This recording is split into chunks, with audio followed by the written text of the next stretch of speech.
नमस्कार, वास्तु लिविंग में आप सभी दर्शकों का बहुत बहुत स्वागत। मैं हूं विकास नांगिया। एक लंबे समय से चल रहा वास्तु लिविंग आप सभी दर्शकों का पसंदीदा कार्यक्रम बन चला है।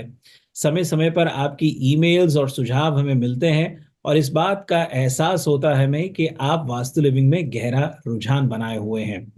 आप ही की फरमाइश पर आज हम अपनी वास्तु और फंक्शुई कंसल्टेंट पल्लवी छेलावाड़ा जी से कमर्शियल प्रॉपर्टी के बारे में बातचीत करेंगे और उसके तहत खास बातचीत होगी वेयरहाउस एंड वास्तु विषय पर। आइए कार्यक्रम में उनका सबसे पहले स्वागत करते हैं। पल्लवी जी, वास्तु लिविंग में आपका बहुत बहुत स्वागत। कैसे हैं आप? शुक्रिया, बहुत अच्छा। हमारा आज का विषय वेयरहाउस एंड वास्तु, क्या कहेंगे? वास्तुशास्त्र के अंदर वेयरहाउस से रिलेटेड बहुत सारी इंफॉर्मेशन है। जैसे आप अलग अलग तरह के टॉपिक को सिलेक्ट करते हो, वो काफी सारे लोग, जब मैं उनको उनके घर पे कंसल्टिंग के लिए जाती हूँ, उनके साथ बिजनेस के लिए कंसल्टिंग करती हूँ, तब मुझे कहते हैं कि कई बार ऐसा होता है कि हमें लगता है कि भैया ये अलग अलग तरह के विषय में अगर बातचीत होनी चाहिए, और कुछ दिनों के बाद हमें वही टॉपिक जब सुनने को मिलता है तो हमें हैरानी होती है कि विकास जी एग्जैक्टली उसी तरह के सब्जेक्ट को चूज करते हैं जो लोग सुनना चाहते हैं। तो आपने वेयरहाउस का जो सब्जेक्ट लिया है, वास्तुशास्त्र में वेयरहाउस की सिलेक्शन कैसी होनी चाहिए, अगर आपके पास बिजनेस का वेयरहाउस है तो उसके प्लस एंड माइनस वास्तु दोष किसको गिने जाएंगे, और अच्छे वास्तु के लिए उसमें किस तरह से उसकी प्लेसमेंट और पोजीशन होनी चाहिए। वेयरहाउस बहुत बार ऑफिस के साथ जुड़ा होता है, वेयरहाउस के पास एक से ज्यादा दरवाजे या एक्सेस होता है, बहुत छोटी छोटी बातें हैं।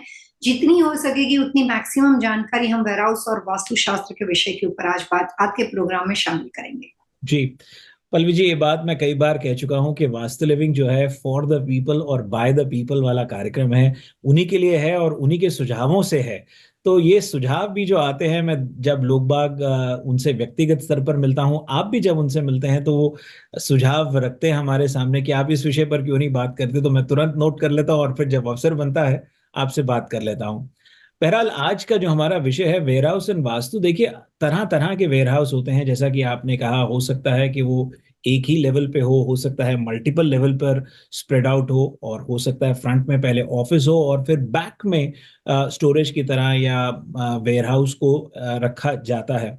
दर्शकों को ये भी बता दें कि वेयरहाउस में जो है तकरीबन ज्यादातर सामान को स्टोर ही किया जाता है, स्टॉक रखा जाता है।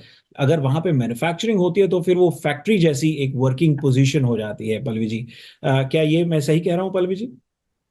बिल्कुल सही है, लेकिन वेयरहाउस का प्रयोग लोग अलग अलग तरह से करते हैं।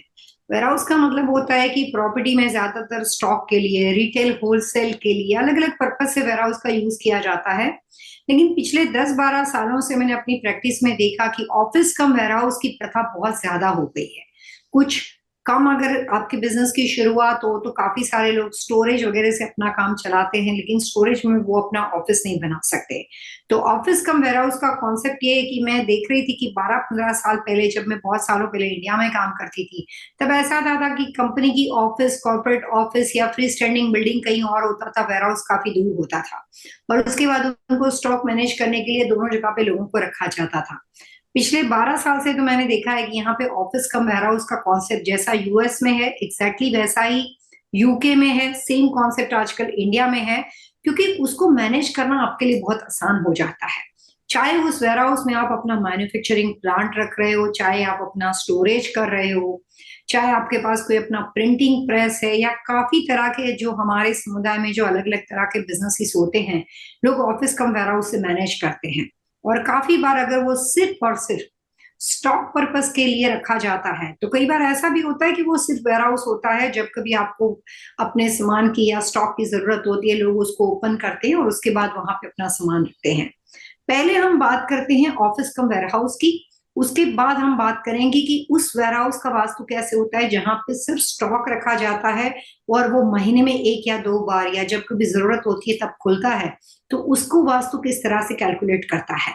और सबसे पहली बात वहां से करते हैं जो ऑफिस कम वेयरहाउस है, क्योंकि उसमें काफी सारी वास्तु से रिलेटेड जानकारी है जो उस बिजनेस के साथ जुड़े हुए लोगों को, जिसका ऑफिस कम वेयरहाउस है, उनके लिए जानना बहुत जरूरी है। जी, तो चलिए ऑफिस और वेयरहाउस से शुरू करते हैं कि उसके लिए उचित दिशा कौन सी है और किस तरह का रख रखाव होना चाहिए। जैसे आम तौर पे आप ऑफिस कम वेयर हाउस जब कभी लीज करते हो या खरीदते हो, तो आपको सबसे पहले स्ट्रक्चर की हाइट का वास्तु देखना होता है, और वहां पे डायरेक्शन का सबसे बड़ा रोल होता है। वास्तु शास्त्र का सबसे बड़ा प्रिंसिपल ये है कि वेस्ट जो होता है वो कंपैरेटिव टू ईस्ट की दिशा के मुकाबले ऊंचा होना चाहिए, हाइट पे होना चाहिए, एलिवेटेड होना चाहिए। यानी कि वेस्ट हाइट पे होता है, ईस्ट थोड़ा लोअर होता है। साउथ यानी कि दक्षिण दिशा जो होती है वो हाइट पे होती है, एलिवेटेड होती है। नॉर्थ जो होता है उसकी कंपैरिजन में लोअर हो सकता है। तो जब हम ऑफिस कम वेयर हाउस की बात करते हैं, तो जहां पे वेयर हाउस होता है वो बिल्डिंग थोड़ी आमतौर पे ऑफिस के मुकाबले में बड़ी होती है, और जो ऑफिस का स्ट्रक्चर होता है वो उसकी कंपैरिजन में हाइट वाइज कई बार छोटा होता है। हमेशा ऐसा ही हो ऐसा नहीं है, लेकिन मेजोरिटी ऐसा होता है। California, San Francisco, Los Angeles, Florida, Miami, मेरे ऑफिस कम वेयर हाउस के बहुत सारे क्लाइंट, मेरे पास काफी अलग अलग तरह के उसके एक्सपीरियंस और केस स्टडी है। तो जब कभी आप ऑफिस कम वेयर हाउस के बिजनेस में आप खरीद रहे हो या ऑलरेडी एग्जिस्टिंग में हो, और अगर आपका स्ट्रक्चर जो है वो दो तरह से बना हुआ है, अनइवन स्ट्रक्चर है आपका हाइट वाइज, तो आपको सबसे पहले दिशाओं पे देखना है। अगर आपकी वेयर हाउस की बिल्डिंग साउथ की है तो वो ऑब्वियसली वो ज्यादा हाइट वाली होगी, या आपकी वेयर हाउस की बिल्डिंग वेस्ट की है तो वो हाइट वाली होगी। तब जाके आपकी ऑफिस की पोजीशन जो है वो सही दिशा में आ जाएगी। साउथ का वेयर हाउस है तो नॉर्थ की ऑफिस, वेस्ट का वेयर हाउस है तो ईस्ट की ऑफिस। तो उस कंडीशन में बिल्डिंग का हाइट लेवल जो होता है वो सही हो जाता है। लेकिन अगर किसी वजह से उससे विपरीत परिस्थिति है, यानी कि आपकी ऑफिस की हाइट वेस्ट में छोटी है और आपका ईस्ट में वेयर हाउस है जो काफी ज्यादा हाइट पे है, या उसका लेवल ज्यादा हाई है, या आपकी नॉर्थ के बजाय साउथ में आपकी ऑफिस है और नॉर्थ का वेयर हाउस कभी ज्यादा हाइट पे है, तो सबसे पहला वास्तु दोष बिल्डिंग की हाइट की वजह से वहां पे खड़ा हो जाता है। और जो लोग वहां पे काम करते हैं, अगर उसकी नॉर्थ साउथ की बिल्डिंग है, तो वहां पे उनको 3 साल के बाद अपने बिजनेस के अंदर प्रॉब्लम्स होने शुरू हो जाते हैं। कितनी भी अच्छी आपकी सर्विस हो, कितनी भी अच्छी आपका एक्सपीरियंस हो, बहुत सालों का एक्सपीरियंस हो, लेकिन उस वेयर हाउस में आपको एक या दूसरे तरीके से इतने ज्यादा अप्स एंड डाउन, इतने ज्यादा परेशानी देखने को मिलती है। कभी एम्प्लॉय की होती है, कभी स्टॉक की होती है, कभी वहां के आसपास में बिना किसी वजह के आसपास के काउंटी या दूसरे इन्फ्लुएंस की होती है। लेकिन एक या दूसरे तरीके से आप वहां पे अपनी ज्यादातर एनर्जी जो है वो प्रॉब्लम को फिक्स करने में यूटिलाइज करते हो, नई चीजों के लिए चांसेस कम बन जाते हैं। अगर मान लेते हैं कि वेस्ट या ईस्ट में इस तरह के समस्या वाला warehouse cum office building है, तो उस तरह की पोजीशन में वहां पे मूव होने के 4 साल के बाद धीरे धीरे इस तरह के ऑनर को प्रॉब्लम्स हो जाते हैं। और अगर उनके पास एक से ज्यादा मल्टीपल बिजनेस है, या ऑनर खुद वहां पे खड़े रहकर सोचते हैं कि इस बिजनेस को मैं ग्रो करूंगा या एक से ज्यादा मैं वहां पे अलग अलग तरह के लोकेशन को खड़ा करूंगा, तो उनका जो प्रोग्रेस होता है वो रुक जाता है। और वहां पे जैसे लिमिटेड इनकम की तरह वो वहां पे बन जाते हैं। और 8 साल के बाद इस तरह के बिजनेस से उनको ना चाहते हुए भी वहां पे बिजनेस को बंद करना पड़ता है और वहां से नुकसान करके निकलना पड़ता है। तो वास्तु ये कहता है कि कंपेरेटिव टू ईस्ट हमेशा वेस्ट जो होता है वो हाइट पे होना चाहिए। जब कभी आपको वेयर हाउस के सिलेक्शन का मौका मिलता है तो सबसे पहले बिल्डिंग की हाइट से सिलेक्शन शुरू होता है। चाहे नेचर ऑफ बिजनेस कोई भी हो, किसी भी पर्सनालिटी के साथ आप बिलोंग करते हो, और कोई भी तरह की आप कंट्री में रहते हो, तो वेयर हाउस बिल्डिंग का वास्तु सबसे पहले ये कहता है कि बिल्डिंग की हाइट से आपको प्रॉपर्टी को सिलेक्ट करना चाहिए। जी, बहुत अच्छी जानकारी पल्लवी जी आपकी ओर से। दर्शकों, एक छोटा सा ब्रेक लेते हैं। ब्रेक के उस पार पल्लवी जी से आज के विषय पर बातचीत का सिलसिला जारी रखेंगे। हम बहुत जल्द हाजिर होंगे। वास्तु लिविंग में आप सभी दर्शकों का एक बार फिर से बहुत बहुत स्वागत। मैं विकास नांगिया। दर्शकों, आज हम अपनी वास्तु और फंक्शुई कंसल्टेंट पल्लवी छिलावड़ा जी से वेयर हाउस एंड वास्तु विषय पर बातचीत कर रहे हैं। आइए उनका एक बार फिर से स्वागत करते हैं। पल्लवी जी, वास्तु लिविंग में आपका स्वागत। ब्रेक से पहले बहुत अच्छी जानकारी, जहां आपने हाइट किस तरह की होनी चाहिए वेयर हाउस की और दिशा, दोनों को बहुत अच्छे तरीके से आपने समझाया। एक बात और आपने कही थी कि कुछ वेयर हाउसेस ऐसे होते हैं जो साल में 1 या 2 दफा 3 दफा खुलते हैं और कुछ ऐसे जो हर रोज खुलते हैं। तो शायद हो सकता है कि उनका रख रखाव और वास्तु अनुसार उसके जो नुआंसेस हैं थोड़े से अलग हो जाते हों, क्योंकि वो कभी कभी खुल रहे हैं। और साथ ही साथ ये भी समझ लिया जाए कि उनकी एंट्रेंस किस तरह की हो। कुछ ऐसे होते हैं जहां पर लाइट चीजें स्टॉक की जाती हैं वेयर हाउस में, कुछ ऐसे जहां पर हैवी चीजें की जाती हैं। तो बहुत सी चीजें हैं जो एक साथ मैं जानना चाहता हूं आपसे, थोड़ा गाइड करते चलिए हमें। वेयर हाउस बिजनेस के लिए सबसे पहले बिल्डिंग के स्ट्रक्चर सिलेक्शन के बाद सेकंड सबसे ज्यादा इंपॉर्टेंट और महत्वपूर्ण बात होती है कि जो वेयर हाउस का एक्सेस होता है, वो जिस व्यक्ति को वहां पे बिजनेस शुरू करना है, उनकी डेट ऑफ बर्थ के हिसाब से और नेचर के हिसाब से, नेचर ऑफ बिजनेस के हिसाब से सही होना चाहिए। इलेक्ट्रॉनिक प्रोडक्ट का वेयर हाउस अलग इफेक्ट करता है।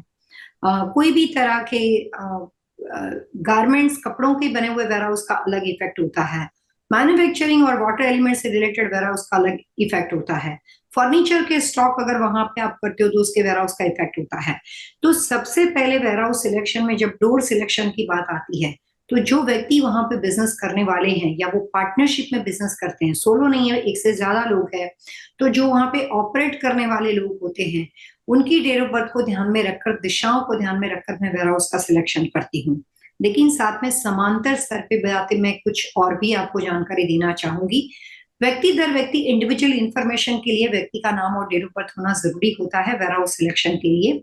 लेकिन कॉमन वास्तु के हिसाब से या वास्तु प्रिंसिपल के हिसाब से साउथ यानी दक्षिण दिशा, साउथ वेस्ट यानी नैऋत्य दिशा के वेयर हाउस को जब कभी उस डोर को आप ओपन करते हो, तो एक या दूसरे तरीके से ये दोनों डायरेक्शन के अंदर अपने आप में, वो डायरेक्शन में एनर्जी का फोर्स थोड़ा डिफरेंट लेवल का है। वहां पे जो एनर्जी, जो ऊर्जा है, वो अलग तरीके से पूरे प्रॉपर्टी के अंदर पूरे सर्कुलेट होती है। उसकी वजह से बहुत ज्यादातर लोगों को, यानी आप कह सकते हो कि 20/100, बहुत ज्यादा मेजोरिटी लोगों को ये दिशा सूट नहीं करती है। तो अगर शुरू से मौका मिले और आपको अपनी डेट ऑफ बर्थ से ज्यादा जानकारी अपनी सही दिशा की ना हो, तो भी वास्तु प्रिंसिपल के हिसाब से साउथ वेस्ट यानी नैऋत्य दिशा के बने हुए वेयर हाउस के एक्सेस यानी एंट्रेंस को अवॉइड करना चाहिए। क्योंकि साउथ वेस्ट दिशा जो होती है, जो ज्योतिक एनर्जी का सोर्स मानी जाती है, वहां से अगर आप बिजनेस की शुरुआत करते हो तो धीरे धीरे करके उस बिजनेस के अंदर बहुत ज्यादा स्ट्रेसफुल एनर्जी हो जाती है, बहुत ज्यादा नेगेटिव एलिमेंट हो जाते हैं, और धीरे धीरे करके वो बिजनेस वहां से आगे बढ़ने के बजाय स्लो हो जाना शुरू हो जाता है। वहां पे जो प्रोडक्ट है उसके अंदर इतना मोशन नहीं दिखाई देता है। जो भी चीज का आपने स्टॉक किया है या आप एवरीडे उसको ओपन करते हो, वहां से प्रोडक्ट की मूवमेंट जो होती है वो ज्यादा नहीं होती, वहां पे एनर्जी फ्लो जो होता है ज्यादा नहीं होता है। मैंने अभी कुछ दिनों पहले अटलांटा जॉर्जिया में एक बहुत बड़ी कंपनी है जो गैस स्टेशन से रिलेटेड सारी प्रोडक्ट्स को बेचती है, मैंने उसको कंसल्टेशन किया था। तो मैंने देखा कि ओनर ने शायद पूरे अटलांटा जॉर्जिया में इससे बड़ा कोई वेयर हाउस नहीं था, इतना बड़ा बजट में उन्होंने पूरा वहां पे बिजनेस बनाया था। लेकिन वहां पे जो वेयर हाउस के एक्सेस थे वो डिफरेंट थे। तो जो प्रोडक्ट के आने के लिए, जो प्रोडक्ट का इनकमिंग फ्लो था और प्रोडक्ट का आउटगोइंग था, जहां से बाहर से इन्वेंट्री आती थी और जहां से निकलती थी, वो एक दूसरे से टोटली विपरीत थे। उनका माल जो था वो साउथ वेस्ट से वेयर हाउस के अंदर एंटर करता था और नॉर्थ ईस्ट से वेयर हाउस से वो बाहर निकलता था। तो मैंने कहा कि सबसे पहले आपके पास इतने बड़े वेयर हाउस में, क्योंकि वो तो बहुत बड़ा वेयर हाउस था, तो वहां पे किया कि साउथ वेस्ट के एंट्रेंस को अगर हम रोकना चाहते हैं, या फिर हम ये कर सकते हैं कि प्रोडक्ट का जो आने जाने का रास्ता है वो अगर हमें बदलना है, तो हम साउथ वेस्ट को बंद कर देते हैं। आपके पास ईस्ट में भी एक्सेस है, आपके पास नॉर्थ ईस्ट में भी एक्सेस है। तो नॉर्थ, नॉर्थ ईस्ट और ईस्ट, वो जो वहां पे वेयर हाउस के एक्सेस थे वो हमने ओपन कर दिए, और साउथ वेस्ट के दरवाजे को कंप्लीटली बंद करके मैंने कहा कि आप इसको 2 या 3 महीने तक देखो। अगर आपको लगता है कि इससे बिजनेस में ट्रिमेंडस फर्क पड़ गया, आपकी प्रोडक्ट जो भी मार्केट में जाती है, जो भी कंप्लेन आती है, जो भी तरह की उसके बिजनेस के अंदर जो आपका फ्लो है वो अगर बढ़ गया है, तो फिर जाके हमें इसको कभी खोलना नहीं है। लेकिन उन्होंने कहा कि 2 या 3 महीने में फर्क दिखाई देगा। मैंने कहा हाँ, जब भी आप कोई भी तरह के घर का मेन डोर, बिजनेस का डोर या वेयर हाउस के एक्सेस डोर को चेंज करते हो, 90 to 120 डेज में वहां पे होने वाली जो भी एक्टिविटी होती है, वहां पे जिस तरह के नेचर ऑफ बिजनेस के साथ आप जुड़े हुए हो, उसमें आपको फर्क दिखाई देता है।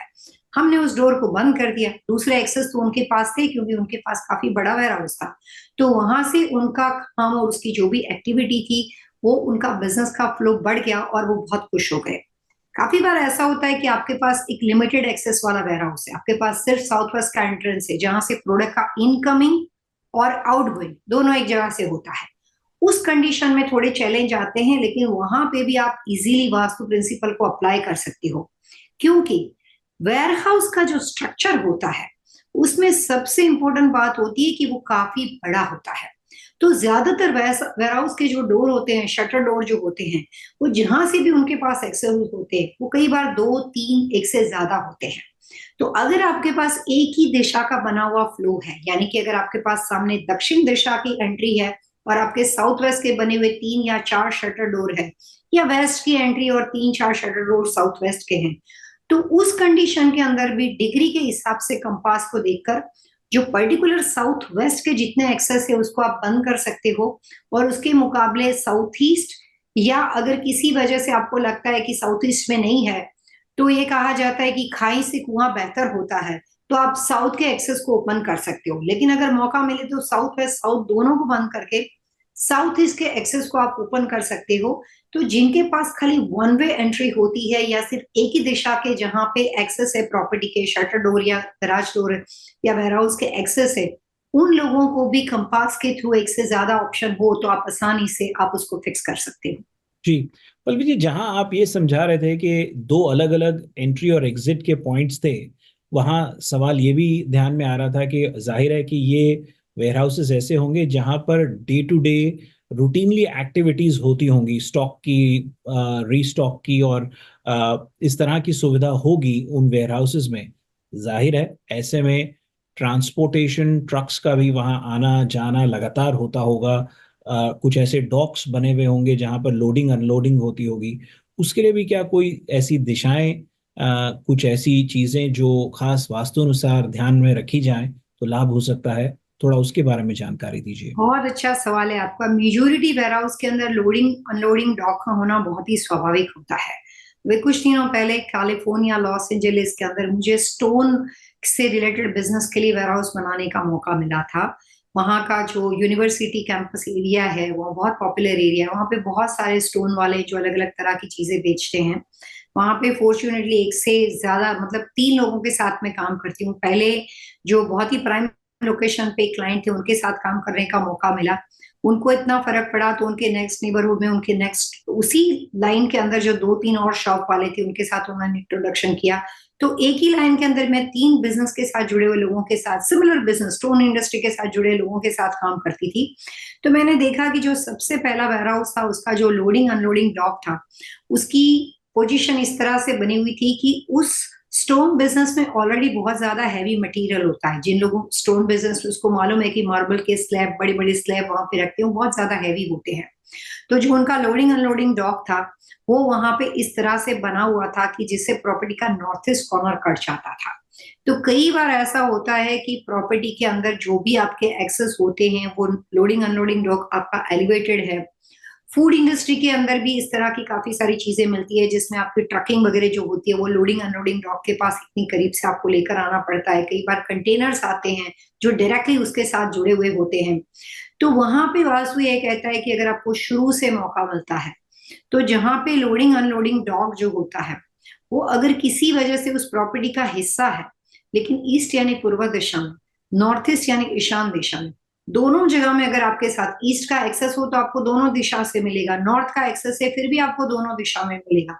तो अगर आपके पास, जैसे मैंने आपको साउथ वेस्ट वेस्ट का एग्जांपल दिया कि एक से ज्यादा एक्सेस डोर होता है, सेम लोडिंग और अनलोडिंग डॉक का होता है। तो जो दिशा आपके लिए सूट नहीं करती या नॉर्थ ईस्ट का बना हुआ है वो एक्सेस को आप यूज ना करें, और उसके अलावा जो दूसरे आपके पास एक्सेस होते हैं उसको आप यूज कर सकते हो। ऐसे करके आप प्रॉपर्टी के वास्तु को मैनेज कर सकते हो, क्योंकि लोडिंग डॉक जो होता है वो हमेशा एलिवेटेड होता है। वास्तु ये कहता है कि नॉर्थ ईस्ट जो होता है वो स्लोप जो होता है वो हमेशा डाउन होना चाहिए, और साउथ वेस्ट जो होता है वो एलिवेटेड होना चाहिए। इससे पहले हमने कार्डिनल दिशा के बारे में बात की थी, वेस्ट और ईस्ट, साउथ और नॉर्थ। यहाँ पे हम सब कार्डिनल दिशा के बारे में बात कर रहे हैं कि वास्तु प्रिंसिपल के हिसाब से नॉर्थ ईस्ट जो होता है वो हमेशा झुका होना चाहिए और साउथ वेस्ट वहां पे एलिवेटेड होना चाहिए। तो उस कंडीशन में कई बार अगर आपके पास लोडिंग डॉक की कोई भी तरह का वास्तु दोष खड़ा होता है तो आप उसके एक्सेस को बदल के, दिशाओं की एंट्री या एक्सेस को बदल के आप अपने प्रॉब्लम को सॉल्व कर सकते हैं। दर्शकों, एक छोटा सा ब्रेक लेते हैं। ब्रेक के उस पार पल्लवी जी से पहले जानेंगे टिप ऑफ द वीक, और फिर आज के विषय पर बातचीत जारी रहेगी। बहुत जल्द हाजिर होंगे। स्वागत आप सबका एक बार फिर से। आप देख रहे हैं वास्तु लिविंग और मैं हूं विकास नागिया। आज हम अपनी वास्तु और फंक्शुई कंसल्टेंट पल्लवी छिलावाड़ा जी से बातचीत कर रहे हैं वेयर हाउस एंड वास्तु विषय पर। इस विषय को और आगे बढ़ाएंगे, लेकिन आइए पहले उनसे जान लेते हैं tip of the week. Pallavi ji, Vastu living में आपका स्वागत है। टिप ऑफ द वीक क्या है? आज हम वेयरहाउस बिजनेस के बारे में बात कर रहे हैं। तो वासु ये कहता है कि वेयरहाउस बिजनेस का जो भी एक्सेस या एंट्रेंस होता है तो जहां से आपका प्रोडक्ट का यानी कि माल का आना जाना एक्सेस बना हुआ हो, जैसे ही हम एंट्री करते हैं उसके राइट या लेफ्ट कॉर्नर में कभी भी कंस्ट्रक्शन स्ट्रक्चर के अनुसार टॉयलेट या बाथरूम की व्यवस्था नहीं होनी चाहिए। अगर आप वेयर हाउस लीज करने से पहले इस वास्तु की टिप्स को ध्यान में रखते हो तो आपके लिए बहुत ही उपयोगी है। अगर आपने वेयर हाउस को ले लिया है और उसके बाद आपको लगता है कि इस तरह का कोई भी वास्तु दोष आपके बिजनेस को नुकसान कर रहा है या बिजनेस में प्रॉब्लम है, तो आपके पास एक से ज्यादा ऑप्शन हो तो आप कहीं और जगह पे टॉयलेट बाथरूम कंस्ट्रक्शन स्ट्रक्चर में बना सकते हो। एंट्रेंस या एक्सेस के बराबर पास में जहां से भी आपकी प्रोडक्ट का लोडिंग अनलोडिंग ड्रॉप हो या जहां से माल का आना जाना हो, उसके आसपास बाथरूम की व्यवस्था वास्तु के हिसाब से सही नहीं मानी जाती। पल्लवी जी, वेयरहाउस के अंदर बहुत सी ऐसी स्थान, बहुत सी ऐसी चीजें जिन पर ध्यान जाता है।